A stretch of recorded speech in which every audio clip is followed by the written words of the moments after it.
Another round of dealerships dropped. GM today telling more than 1,000 dealerships they'll have to close. Chrysler did the same yesterday. 24-Hour News 8's Tony Tagliavia has been talking with the dealers all day long, and he's live tonight at one Kent County showroom on GM's hit list. Tony?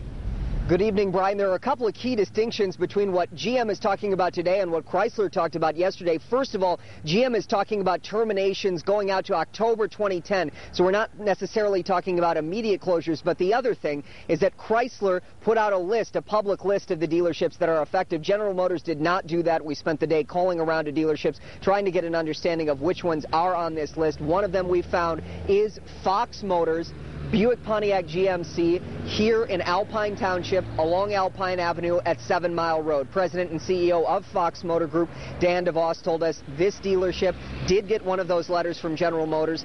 Fox's GM dealership up in Charlevoix also got one. The dealership group also has a GM dealership in Negaunee that is not affected by this. We don't know the effect on employment. We know that Fox Motor Group has a lot of dealerships in the Grand Rapids area, most of which are not General Motors related. Now, we talked about this ongoing situation with the dealers with Eric Merkel, an independent auto analyst. Here's what he had to say about today's announcement and looking forward. Unfortunately, I think that, this is where it starts. And we're just getting into the throes of things right now. So it's Chrysler dealers, it's GM dealers, more GM dealers, perhaps, I believe, more Chrysler dealers. Eric Merkel saying he believes more Chrysler dealers could close because the company, while it goes through bankruptcy, isn't putting an emphasis on a lot of new product.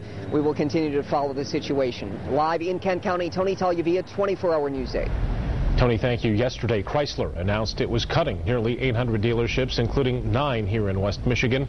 They include Orrin B. Hayes, M&M Motors, and Maple Hill Chrysler in Kalamazoo, Verhaeghe and Elhart Dodge in Holland, and Bollinger's in rural Montcalm County, the oldest Dodge dealership in the state. Susie?